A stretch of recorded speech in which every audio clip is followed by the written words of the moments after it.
নমস্কার, আমি তো লিলি। যে যেখান থেকে আমার ভিডিওটি দেখছেন সকলকে জানাই আমার নতুন একটা ভিডিওতে স্বাগত। সাধারণত পুরুষের চেয়ে মহিলারাই রান্নার ব্যাপারে বেশি আগ্রহী থাকে, কিন্তু আজকাল ব্যতিক্রমও দেখা যায়। অনেক ঘরে ঘরে অনেক পুরুষ আছেন যারা রান্না করতে ভালোবাসেন।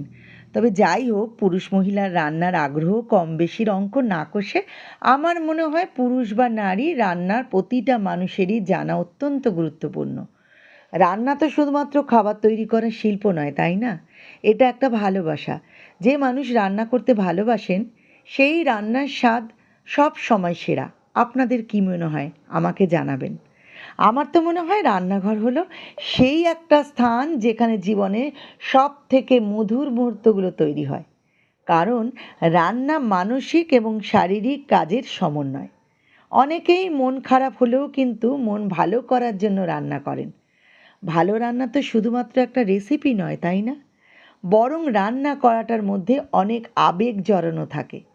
তাই বলবো, প্রথমবার রান্না করার পর যদি তা খেতে ভালো না হয়, তবে আমার দ্বারা আর হবে না এমনটা কিন্তু কখনোই ভেবো না।